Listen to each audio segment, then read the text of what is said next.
Olá, está começando mais um Canal Rural Entrevista. Um programa, você já sabe, para discutir os grandes temas de interesse do agronegócio e da sociedade brasileira. O programa de hoje gravado diretamente da Expo Inter 2023 em Esteio, no Rio Grande do Sul, que ocorreu no final de agosto e início de setembro. O nosso convidado, Antônio da Luz, economista-chefe da FARSUL, a Federação da Agricultura do Estado do Rio Grande do Sul. Da Luz, muito obrigado pelo seu tempo e pela sua disposição em atender o Canal Rural. Prazer estar aqui contigo, Giovanni, aqui na casa do Canal Rural, aqui em Esteio, numa feira que está muito bonita. E para mim é um privilégio estar contigo, toda a audiência do Canal Rural. Obrigado. O da Luz lembrou bem, a gente está num estúdio montado dentro da casa do Canal Rural, dentro do Parque Assis Brasil em Esteio, onde acontece a Expo Inter. Vamos iniciar nossa entrevista agora, propriamente dita, da Luz. Prestes a iniciar o plantio do ciclo 2023-24, qual que é a expectativa de vocês aqui da FARSUL, olhando a expectativa nacional também, mas também aqui para o extremo sul do país, do próximo ciclo, a considerar a expectativa aí de uma transição climática aí do Laninha para o El Ninho, a volta do El Ninho aí para o ciclo 23-24? Bom, Giovanni, eu vou começar falando Brasil, tá? Trazendo como que nós estamos enxergando o panorama geral, até pela grande audiência do Canal Rural do Brasil inteiro, e depois eu trago as questões particulares aqui do Estado. Nós estamos observando um aumento de área plantada, uma tendência de aumento de área plantada, mas ela foi desacelerada.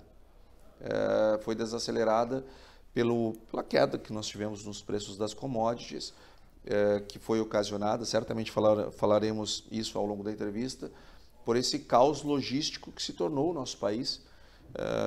Produzimos 25 milhões de toneladas a mais de soja, e depois uma tsunami de milho segunda safra, que é um problema bom, porque graças a isso o PIB da agropecuária vai crescer 11,8% esse ano.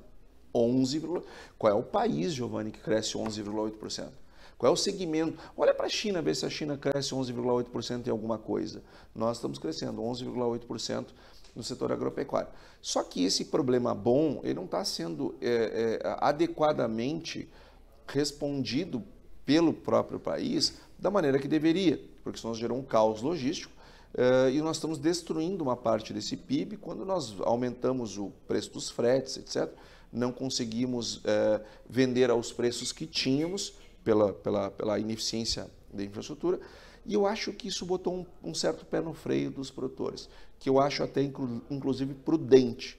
Não estou aqui para defender que o produtor não aumente a área, coisa do tipo. Agora a gente precisa pensar, a partir de agora, como é que nós vamos ampliar a nossa produção, dada a infraestrutura que nós temos. Tem um detalhe aí da Luz, desculpa te interromper, para você continuar essa mesma resposta, essa mesma análise.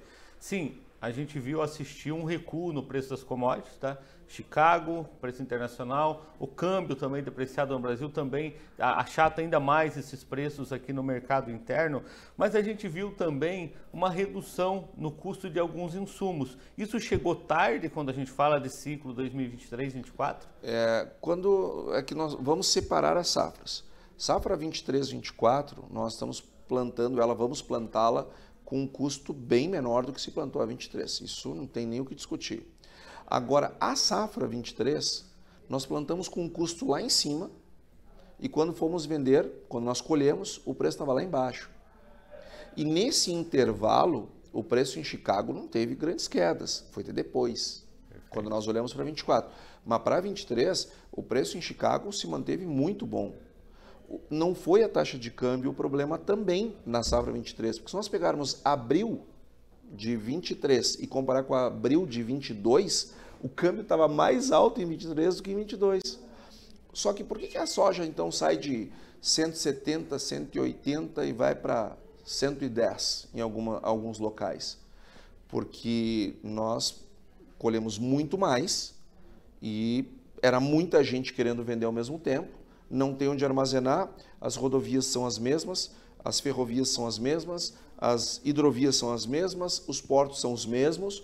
Nós demos um blackout na nossa infraestrutura e quem precisava realmente vender naquele momento teve que se contentar com preços mais baixos. Então o preço caiu aqui, mas não caiu lá fora. O problema foi aqui dentro. E eu acho que isso deu uma desestimulada no ímpeto de crescimento de área, mas eu acredito que a área vai crescer esse ano. Os investimentos para isso foram feitos, novas áreas foram preparadas para isso, então vai acontecer. Mas eu acho que aquela taxa que estávamos observando nesses últimos 3 anos, ela virá esse ano com uma taxa bem mais baixa. Mas nesse caso específico, desse ímpeto menor em investir, em ampliar a área, talvez até em tecnologia, no ciclo 23, 24, aí a gente começa a olhar para câmbio Chicago também. Sim, aí sim. Aí nós começamos a olhar o seguinte, temos hoje um custo bem mais baixo. Quando nós olhamos ali, tem um cálculo lá que eu gosto muito de fazer, que é o break-even. Né? O que é o break-even? Eu estou usando esse termo porque, tecnicamente, é assim que se chama e não foram os brasileiros que inventaram, então a gente se adapta. Mas o que é isso? Esse é o preço de nivelamento, ou seja, o preço mínimo que o produtor pode vender para empatar. Então, hoje está mais ou menos, dependendo da praça, entre 100 e 110 reais por saco. Então, 140... Estamos no limite. Em algumas regiões. Mas, só que isso nós temos que fazer lá quando colhermos ano que vem. Então nós temos que ter aí um preço de 130, 140 no ano que vem. Só que eu te pergunto, Giovanni, quando chegar março, abril do ano que vem, se nós produzirmos 163 milhões de toneladas de soja, que é a projeção de aumento, se nós produzirmos 129 milhões de toneladas de milho, será que nós não vamos ter um problema que nós tivemos este ano um pouquinho mais grave? Quase que um colapso. A gente está chamando de um problema um pouquinho mais grave, mas a gente já teve problemas seríssimos de armazenagem, de infraestrutura, de escoamento dessa safra. O que esperar com uma safra ainda maior agora? Eu não sei o que vai acontecer. Eu não sei. Agora, eu quero me dirigir especificamente aos produtores. Ninguém sabe. Mas o que vai acontecer, mas nós sabemos o que aconteceu esse ano. E à medida que nós temos uma produção ainda maior projetada para o ano que vem, apesar do El Niño, apesar que pode ter alguma turbulência, sim, mas nós deveremos ter um aumento de área. Então a tendência é sim, neste momento a tendência é que tenhamos uma produção maior. Se nós tivermos esse problema logístico, esse nó, este ano, a chance de se repetir o ano que vem é imensa. Então, se vai acontecer ou não vai acontecer, eu não sei, mas que a chance é grande, é. E se eu estou como um empresário rural, diante da possibilidade de acontecer de novo, eu preciso tomar algumas atitudes. Como mitigar esse risco? E aí eu já emendo uma pergunta também, o Plano Safra nos dá alguma alternativa de investimento em infraestrutura? Tem alguma chance de a gente olhar para o Plano Safra para melhorar a nossa infraestrutura já para a próxima safra? Eu venho falando aqui no Canal Rural há muitos anos, desde 2010, 2012, então eu me sinto muito à vontade, já passaram vários governos. O Plano Safra, ele cada vez mais, ele é um anúncio político que é importante. Achei importante os políticos tirarem um dia para olharem para o setor, para discursar sobre o setor, sejam eles de direita, que não importa. Agora, do ponto de vista prático, ele é cada vez menos relevante. Porque o agro cresce muito mais do que o Estado brasileiro é capaz de acompanhar. Então nós temos que olhar para as questões privadas. E o Plano Safra ele vai cada vez mais ficar na obsolescência. E quando nós olhamos os recursos para investimentos que estão no Tesouro, o orçamento está tomado, já vai 98%, 99% em agosto. E temos mais 4 meses de orçamento até virar. Então não contem com o Plano Safra, porque o Plano Safra não vai resolver. Então, eu tenho que olhar para aquilo como empresário que está mais na minha mão. Por exemplo, se eu fiz lá meu custo de produção, cada produtor tem que ser o seu. Fazer custo de produção não é fazer gestão. Isso é a mesma coisa que eu saber conjugar sílabas e dizer que eu sou uma pessoa fluente em língua portuguesa. Não. Estamos falando de educação financeira no agro, gente. Importantíssimo nesse processo. Fazer custo de produção é a mesma coisa que estar na 3ª série do ensino fundamental. Ou seja, quem não faz nem seu custo de produção, infelizmente, eu não quero ofender ninguém, por favor, estou querendo ajudar, mas está num processo de analfabetismo financeiro. Custo de produção não é nada perto do que um empresário rural, um produtor rural, pequeno, médio, grande, que fatura aí 500 mil reais, 1 milhão de reais, 10 milhões de reais, 100 milhões de reais. Não dá para só ter custo. Agora, tem que ter o seu custo, é o mínimo. Fez seu custo de produção, entendeu qual é o preço mínimo para empatar. Chegou um contrato para o ano que vem, que garante para ele uma margem que é adequada ao seu histórico. Se ele precisa fazer caixa em março, abril, maio e junho, esse produtor deve considerar fazer esse contrato. Para quê? Para não chegar lá na época, não está vendido, se ele vai precisar vender, não corre esse risco. Não corre esse risco. Agora, se ele não vai precisar vender, ele tem que fazer, ou se ele pode não vender, ele tem que fazer um rearranjo no seu fluxo de caixa, de modo que ele vai sair dinheiro do negócio em março, abril, maio, junho, e o cara não vai vender, vai ficar ali, não vou vender. Para quê? Para pegar preços melhores na entre-safra, porque o mercado de soja tem sazonalidade sim, e esses problemas infraestruturais devem acentuar esse problema de sazonalidade do preço. Então daí o produtor se prepara para não vender março, abril, maio e junho. Ah, mas Antônio, eu não tenho como, meu fluxo de caixa não aguenta, então faz contrato. Pelo menos daquele produto, para garantir o caixa desse período, para não ter o problema que teve esse ano, que é sair vendendo desesperado a qualquer preço, de qualquer jeito. Daluz, eu preciso chamar um breve intervalo comercial e a gente já volta. E Maravilha. Você que nos acompanha, não saia daí, é só um minuto.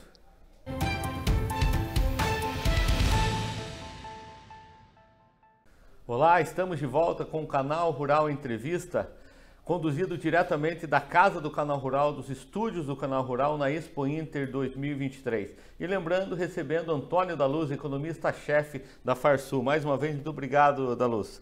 Eu quero abrir o segundo bloco, Daluz, falando o gancho aí do final do primeiro bloco. A gente estava falando, você estava explicando que não basta fazer custo de produção, você tem que fazer gestão do negócio, da atividade. E eu lembrei muito de uma expressão muito comum nos Estados Unidos, que fala-se muito nos Estados Unidos, da falência agrícola. Eles estão falando da falência do produtor rural. E a gente vê crescer, pelo menos estão aparecendo com números mais relevantes, estatísticas, né, de recuperação judicial, liquidação judicial de produtores rurais nos principais estados aí agrícolas do país. Ou seja, um alerta muito importante nesse momento que a gente tem. Nesse momento não, a gente discute sempre, né? Custo de produção, cotação, câmbio, infraestrutura que tem uma participação decisiva aí na atividade. O que dizer para esse produtor? De novo, ninguém está aqui ensinando o plá de rezar missa, isso acontece desde sempre, não só na atividade agrícola, mas a gente tem uma certa resistência em evoluir nesse processo de gestão, correto? Corretíssimo, Giovanni. E eu vou falar algo aqui para ti, para os nossos telespectadores, que eu não gostaria de falar, não é algo simpático. Agora, eu sou pago pelos produtores rurais. Eu tenho que falar o que me parece que vai contribuir com o engrandecimento do setor, das pessoas, das empresas, dos negócios rurais. E o que eu tenho observado? Tá? De novo, vou falar como economista, não estou querendo criar polêmica. Nós temos níveis gerenciais muito baixos. Do mesmo jeito que nós vamos no médico muitas vezes e tem uma doença que ele precisa nos dizer, olha, você está com tal coisa e o tratamento é esse. Imagina se o médico não diz que tem a doença, não tem o tratamento, a pessoa evolui para algo pior. Então, é a mesma coisa que eu vou tentar fazer aqui. Nós temos um problema. A nossa gestão, ela é pequena, ela é baixo nível. Dentro da lavoura, nós não perdemos nada para os americanos, mas nada. Pelo contrário, acho que nós estamos à frente deles. Que nós olhamos de tecnologia que nós brasileiros desenvolvemos para poder produzir no Cerrado, para poder produzir em 2 safras no Sul, enfim, isso é tecnologia brasileira. O que nós estamos fazendo com os bioinsumos, tecnologia brasileira. Dentro das 4 linhas nós estamos muito bem. Agora, em gestão, nós estamos um ano-luz pelo menos dos produtores americanos. Nós estamos discutindo fazer custo de produção. Gente, um negócio rural tem que ter balanço patrimonial. Sabe por quê? Porque o balanço patrimonial ele foi inventado 6 anos antes do Brasil ser descoberto. E até hoje, toda empresa SA é obrigada a ter. Gente, se todas as empresas listadas em bolsas no mundo usam isso, e isso foi inventado por um padre, por um frade, 6 anos antes do Brasil ser descoberto, É porque esse negócio funciona, está aí até hoje. Nós temos que falar de demonstrativo de resultado exercício. Nós temos que falar de demonstrativo de fluxo de caixa. É com esses instrumentos que a gente gere os negócios. E nós estamos muito atrás desse processo. Vou dar outro dado que quem tem gestão percebe e quem não tem não percebe. A volatilidade, pegar o pior preço do ano da soja, pior preço, e o melhor preço do ano, vamos falar aqui a média dos últimos 15 anos. 28%. Entre o pior momento e o melhor momento. Milho, 38%. Insumos, em média, 26%. Então pensa comigo, Giovanni.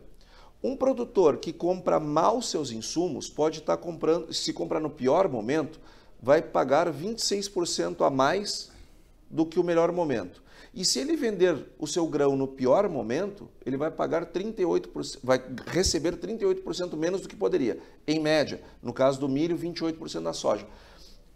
Percebe que não adianta ter produtividades altíssimas e não ter uma boa comercialização tanto de insumos? Isso é gestão. Pessoal, e aí quando eu olho lá os resultados de acompanhamento de comercialização de safra da Stonex, da S&P Global, enfim, que fazem lá, ó, até esse mês nós já vendemos X% da safra. Ali eu vejo, nós vendemos a maior parte da safra mal. E isto é gestão.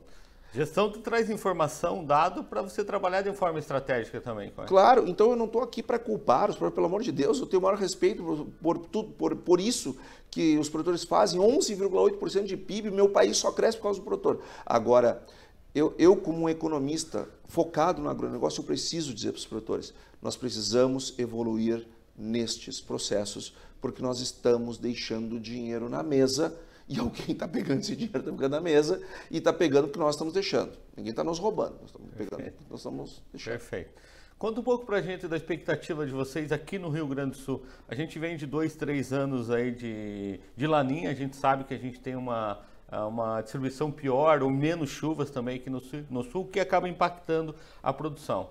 Agora com o El Niño há uma expectativa aí de retomada da produção, por conta de perdas climáticas que a gente teve, principalmente no ano passado, mas também há uma expectativa de um leve aumento de área também aqui no Rio Grande do Sul, correto? Sim. Giovanni, nós estamos com uma expectativa muito positiva aqui para o Rio Grande do Sul esse ano, porque nós saímos daquele maldito laninha que começou lá em 2019 e nós pegou a safra 20, 21, 22 e 23. Foram 4 anos sob efeito do laninha. A safra de 2020 tivemos pequenas perdas, mas elas ocorreram. 2021 tivemos uma mega de uma safra, a maior safra do Rio Grande do Sul. Inclusive, em produção de grãos, ficamos só abaixo do Mato Grosso. Ficamos em segundo na maior produção brasileira. E a safra 22 veio horrível e a safra 23 veio horrível. Tivemos 2 safras seguidas muito ruins. Mas o laninha foi embora. Veio o El Niño, que também não é o melhor dos mundos, mas pelo menos provavelmente estiagem nós não teremos aqui no estado. E nós estamos nos preparando para ter uma grande safra. Se vai ser recorde ou não vai ser recorde, eu não sei. Eu espero que seja, porque o estado do Rio Grande do Sul merece ter uma safra recorde desta vez, porque viemos de 2 anos muito duros. Nós estamos trabalhando sim com uma perspectiva de aumento de área plantada, puxada por soja e arroz. E também deveremos ter algum crescimento de área plantada de milho neste ano de 2000 para a safra 24. E estamos esperando ter uma safra boa, uma safra que o produtor recomponha suas margens, reconfigure seu caixa, que está nesse momento com alguma dificuldade em virtude desses fenômenos climáticos. Agora, o produtor com tudo isso está vivo, está plantando, está aumentando a área, está aqui na Expo Inter, está investindo. É porque ele é resiliente, porque ele fez o tema de casa, porque não é à toa que o Brasil cresce nas costas desses produtores, né? Porque o agro brasileiro é resiliente, não é a prova de crise, mas ele é resiliente, a maioria dos produtores vão performar, em que pese também temos outros problemas no setor leiteiro, pecuária, que não é uma característica do Rio Grande do Sul, mas são segmentos que estão um pouquinho mais de dificuldade. Luz, estamos chegando ao final da nossa entrevista. Eu gostaria que você falasse rapidamente aqui um recado final aí para o produtor brasileiro que está entrando aí no ciclo, olhando essa perspectiva aí do ciclo 23-24. Já falamos bastante de gestão, que é importante, já falamos aqui, o clima está dado, a gente tem muito que fazer, a gente tem ações para mitigar isso, mas é tecnologia, é manejo. O que falar de comercialização, principalmente, e armazenagem, que eu acho que são as grandes dores aí que o produtor tem nesse início de ciclo para fazer a sua aposta? Bom, eu vou tentar rapidamente pegar os principais pontos. Primeira questão, armazenagem. Tá caro pegar um dinheiro no mercado para fazer uma estrutura de armazenagem? Tá caro. Mas também, quanto está custando o produtor plantar uma safra a um determinado nível de preço, chegar na hora não ter armazenagem e ter que vender bem mais barato? Quanto é que está custando isso daí?